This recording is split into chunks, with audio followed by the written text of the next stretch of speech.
অনেক ভাই প্রশ্ন করেছেন, ঋণগ্রস্ত ব্যক্তিকে কি কুরবানি দিতে হবে? জবাব, ঋণগ্রস্ত ব্যক্তিকে কি কুরবানি দিতে হবে এ প্রশ্নের জবাবে আমরা বলবো, ঋণগ্রস্ত ব্যক্তিটা কেমন তা জানতে হবে। কিছু ঋণগ্রস্ত হচ্ছেন, এটাই তার কালচার, তিনি ঋণগ্রস্ত, আজীবন ঋণগ্রস্ত থাকবেন। অনেক টাকা পয়সা ঋণ করে রেখেছেন, এই ঋণের টাকা নিয়ে তিনি বিভিন্ন ফ্যাক্টরি, বিভিন্ন কোম্পানি তৈরি করেছেন। তার জীবনটা যতদিন আছে ততদিন ঋণ তার থাকবেই। এই ঋণগ্রস্ত ব্যক্তি একজন। দেখা যায় যে একদিকে সে কোটি কোটি টাকার ঋণ, অপরদিকে তার কোটি কোটি টাকা আয়। তাহলে এমন ঋণগ্রস্ত ব্যক্তি কখনো বলতে পারবে না যে আমি ঋণগ্রস্ত কুরবানি দিতে পারছি না। এটি নয়, এটি তার মিথ্যা একটি অজুহাত ছাড়া কিছুই নয়।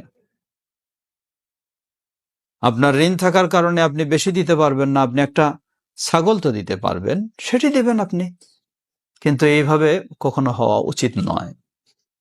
দ্বিতীয় ঋণগ্রস্ত ব্যক্তি যদি এমন হয়, একজন ব্যক্তি ঋণে জর্জরিত, কোনোভাবেই তার পক্ষে সম্ভব নয়, এমনকি তার পরিবারের খাওয়া জোটানো তার জন্য কঠিন হয়ে গেছে, কোনোভাবে ধারকর্জ করেই তিনি যান বাঁচাচ্ছেন, এমন ব্যক্তিকে বলবো আপনাকে বাধ্য করেনি ইসলাম, কারণ কুরবানি তো ফরজ নয়, এটি সুন্নাতে মুআক্কাদা। তাই আপনার জন্য ইসলাম চাপায় দেয়নি আপনাকে কুরবানি দিতেই হবে। আরেকজন ঋণগ্রস্ত ব্যক্তি, দেখা যায় তার বড় ঋণ রয়েছে, কিন্তু এই কুরবানি সামান্য কিছু পয়সা দিয়ে দেওয়া তার জন্য কোনো ব্যাপার নয়, কারণ ঋণটা হলো তার লং টাইমে, পর্যায়ক্রমে কিস্তি কিস্তি তার পরিশোধ হচ্ছে, আয় হচ্ছে, পরিশোধ হচ্ছে।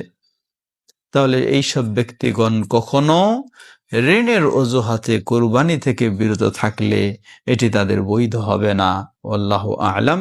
মনে রাখবেন একটি কথা, ইন্নামাল আ'মালু বিন্নিয়াত, ইন্নামাল আ'মালু বিন্নিয়াত। বাহ্যিক খবর মানুষ জানে আপনার, কিন্তু হৃদয়ের খবর আল্লাহ জানেন। আপনি কি ছল চাতুরি করতে চান, না আপনি আসলেই অসহায়, কঠিন পর্যায়ে আছেন, এটি আল্লাহ জানেন। সুতরাং কোরবানি দেবেন আল্লাহকে খুশি করার জন্যই, সেখানে ছল চাতুরির আমরা কোনো আশ্রয় নেব না। আল্লাহ আমাদের হেদায়েত করুন। আল্লাহু তাআলা আ'লাম।